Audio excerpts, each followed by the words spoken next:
Welcome to another episode of Cuppo Joe. And I have a wonderful guest this morning or this afternoon, depending on when you're watching. Mike Spencer from Spencer Group. Welcome, Mike. Morning, Joe. Got my makeshift mug here that I had to tape together the logo on this morning. You are such a cheap ass. I guess that's why you charge such low rates that you have to make your own tchotchkes.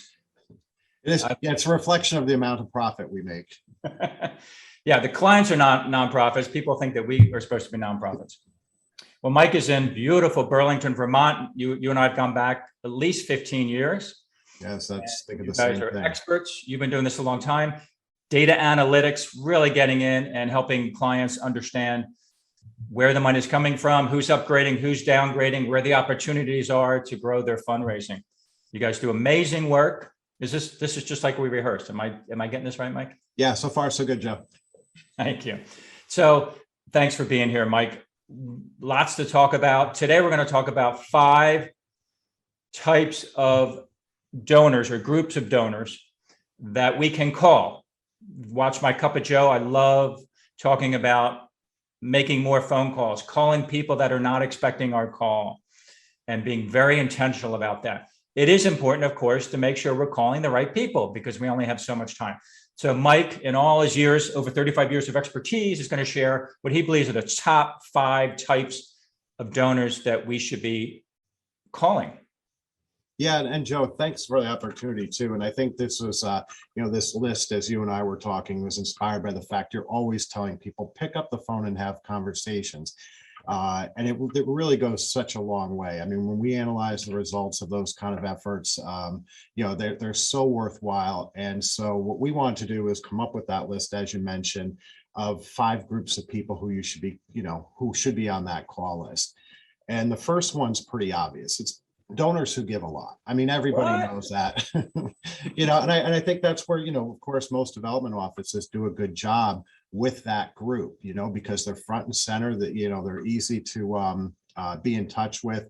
They're the ones most actively involved and giving a significant amount. But there's 4 other groups that I think often get overlooked.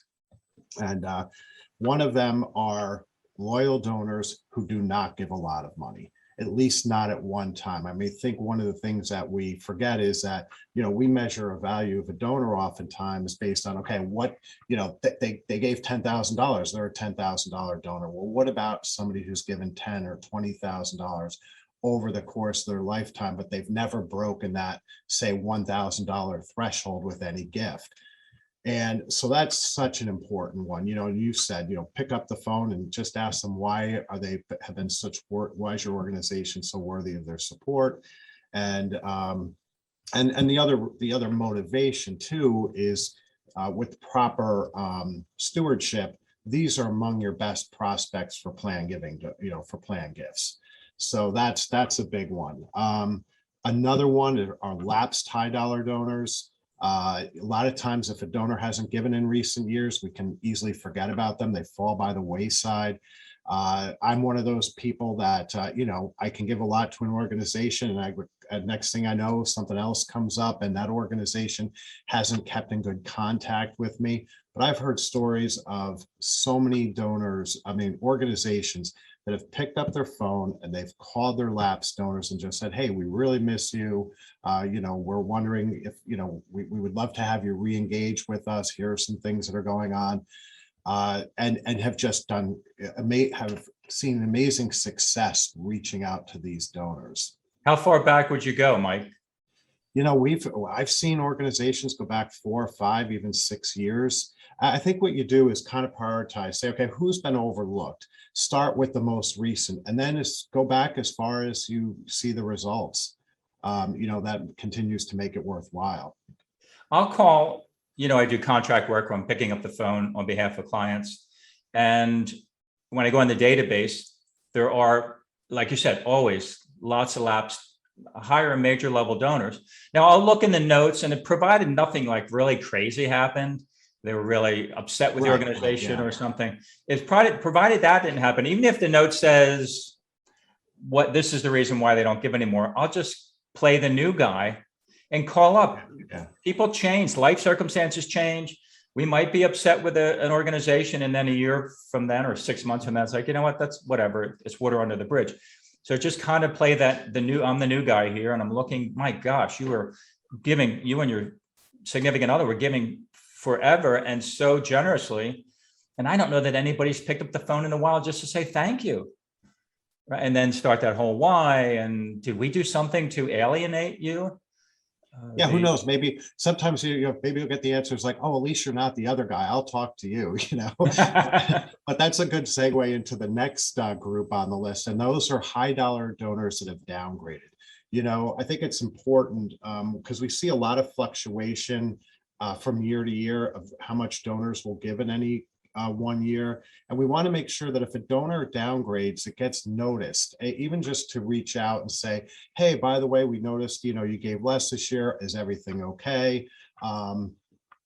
Because again, I think donors want to know that we're paying attention to what they're doing. And, again, we've heard stories of gift officers calling high dollar downgrades. And the person might say, well, I'm glad you called me because there's something I want to talk to you about, or on the flip side, they say, gee, I downgraded my gift and nobody even reached out and asked me why.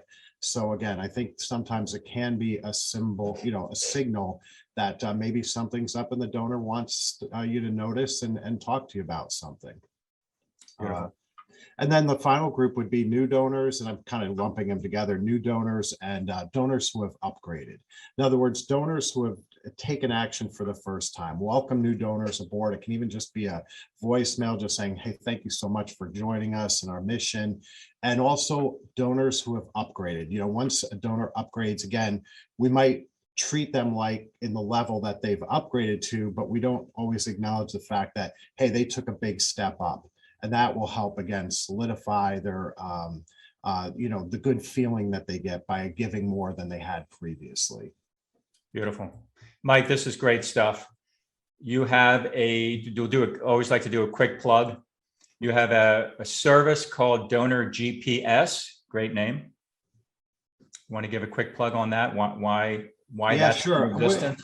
The key thing, what we wanted to do is we wanted to come up with something that was affordable, that would give organizations insights into the performance of their into the performance of their fundraising program. Also be able to have some tools to help them set reasonable goals, and then identify the donors and prioritize the donors who you want to be in contact with, whether it be phone calls, whether it be sending emails, direct mail, whatever. But it's an actionable type of service that we wanted to make affordable, and I think would provide a lot of benefit to organizations. Great. And how can people find you guys? Sure. Let's see. You can reach out to me directly at mike@spencergroupinc.com. Just be sure to include the INC, and I'll be happy to talk to anybody that wants to or reach out. Wonderful. Thank you, Mike. And as always, thanks to our sponsor, ThankView, who allow you to make your own simple customized videos and send them out to your donors. Until next time, all the best. Thanks, Joe. Take care. Thank you, Mike.